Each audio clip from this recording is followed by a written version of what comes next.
some bad weed. You got it on you? I got it on me, man. You got to check it out. It'll boogie-woogie on your brain. All right. Just 'cause we tight, I'm gonna let you have it for a double dime. Good. Hello, hello, hello, my fellow stinky visitor here in hell. It is the 9th of July 2026, and I am smoking rainbow Oreos and drinking Kylie Page, cups of love, coffee, with 1 teaspoon of raw, set Kentish honey.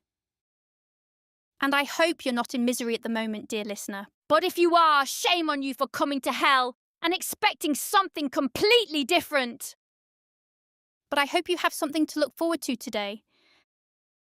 Perhaps a tasty bite to eat? This piece is entitled, If This Is Hell, What Can I Do About It? It was written and copyright 2026 by Alexander T. Newport. Let us begin by counting down. 3, 2, 1. I accept this is a non-religious hell, so now what do I do? If this is hell, what can I do about it, dude? You bang on and on about this mortal life being an actual predetermined prison sentence nightmare hell, but you offer no solutions, or tricks, or hacks about how to defeat the bad, mad, and sad moments and events. You offer no advice about how to prevent such misfortunes. You must be the worst philosopher who has ever lived. I hate you. Yes, I know it is traditional for philosophers to offer ideas about how to better cope with the hellishness, if not offer ideas about how to avoid misfortune and find happiness and fulfillment. But if we agree this is a predetermined hell, then we have just admitted that the ride is fixed, and not only is the journey set in stone and fixed and cannot be deviated from, but so are the reactions and feelings that occur along with the ride. You are on a journey through hell, and most of the hellishness is psychological. All the doubts and worries and disappointments and insecurities and anxieties and depression and so-called PTSD. All of that stuff is psychological, psycho-existential, and it unfolds and unfurls moment by moment, and you are the tip of the spear of every moment. You can't get away from it. You can't get away from being the tip that is always moving forward. You can't get away from the energy that makes your heart beat. You can't get away from the here and now of being you. People experiment with drugs for a variety of reasons, and some people like the drugs that cause an altered state of consciousness that feels like a psycho-existential journey and lasts for many hours. And they know before they take the drug that it will alter the quality and quantity of their feelings and perception and thoughts. They know that once the journey begins, you can't turn it off, and you just have to ride it out and let it play out until the drug wears off. Same deal here with mortal life. We knew what we were getting into. We knew this journey would be an inversion of our heavenly and eternal spiritual reality. It would be insane in comparison. Clarity would be replaced by mystery and confusion. Love would become possessive and controlling and manipulative. And every living thing would have to eat the dead to stay alive. The craving to defeat the undefeatable is built in. The craving to figure out a trick about how to no longer get disappointed or worried or frustrated is built in. The pursuit for so-called enlightenment, a snipe hunt if ever there was one, is built in. Instead of a random drug trip, this mortal life was meticulously scripted. It just appears to be a random unfolding and unfurling because we have forgotten reality heaven. We have forgotten we are eternal. And we have forgotten that we wrote the script. We had to forget every speck of our eternal reality in order for this temp reality to seem like the only reality we have ever known or will know. And even though we have forgotten the particulars and specifics of our eternal selves and our eternal reality, the fact we are eternal, the fact we are infinitely intelligent, could not be hidden completely and exists as a distant but persistent feeling that epitomizes simplicity, fearlessness, and good news for all eternal persons. It is precisely because we are infinitely intelligent that this mortal world appears totally ridiculous and insane. All of the bad, sad, and mad stuff is unnatural, and that's why it hurts and bewilders us. But it makes a terrific hell. It makes an awesome, nightmarish contrast to our eternal home state of awareness called reality heaven. It is the nature of eternal consciousness that it requires contrast in order to appreciate its eternal existence and its eternal home state of awareness. There honestly can be a fact called too much of a good thing. Like a room full of stunning penthouse pets, none of the ladies stand out because they are all so gorgeous.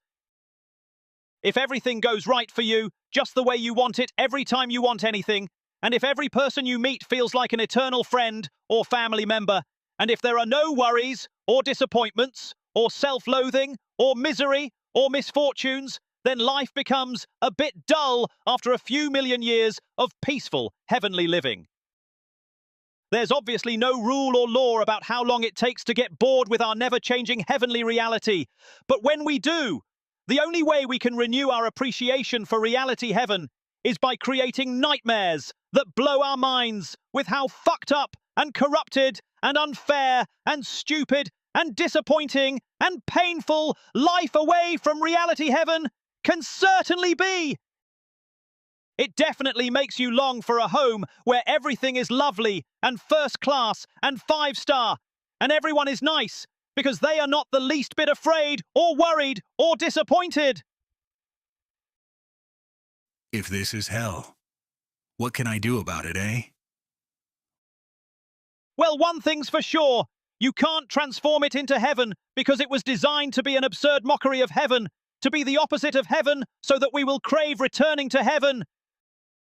You've made it this far in your hell sphere, your hell condition, your hell biography, and basically whatever coping tools you have employed psychologically to get you this far will more than likely be your only tools until you die. You may very well search for better, and at times think you have found better tools, but the honeymoon will fade away, and you'll resort back to your familiar tools, tricks, and hacks that only work for you and nobody else. If this is hell, what can I do about it? Perhaps stop trying to do anything about it at all, eh? You're here. You took the drug, you bought the ticket, now you ride it out until it ends.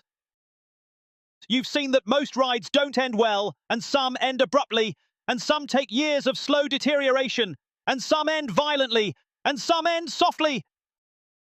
The ones that happen instantly seem better than the ones that are drawn out.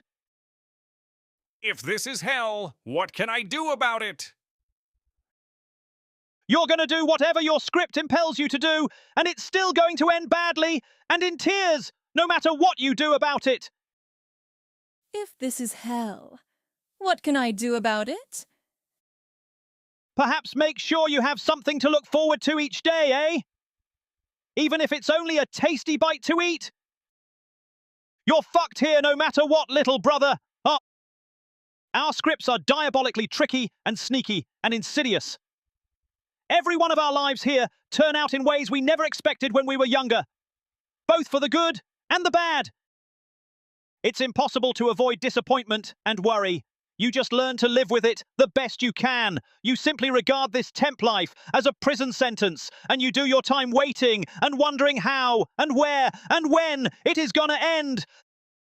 Thank goodness it eventually and inevitably ends. And by the time it does, you no longer care if reality heaven exists or not. You no longer care if death leads to total annihilation of your consciousness and personhood. You simply look forward to some sort of peace, even if it's only the unawareness of the silence of zero and nothingness. It was a mean motherfucking trip, this mortal life. The grief in watching my beloved cats and dogs die in front of me thoroughly ruined the whole fucking party for me. I got nothing good to say about this trip, and what happened here in hell stays in this fucking hell. I ain't gonna talk about it in heaven. I don't want anyone asking me any questions about this wretched, disgusting, vile, hateful, heartbreaking, mean-spirited trip. I just want to go straight to my misty forest and sit under my favourite raspberry-coloured mushroom and smoke my pipe for 6,000 or 7,000 years. I am tired of you, humanity.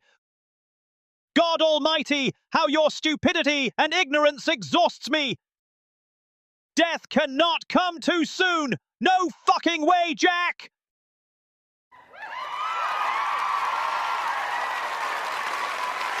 I'm annihilated, you know? Can't you see she's sick? She's been through a lot in a short period of time. She's all fucked up.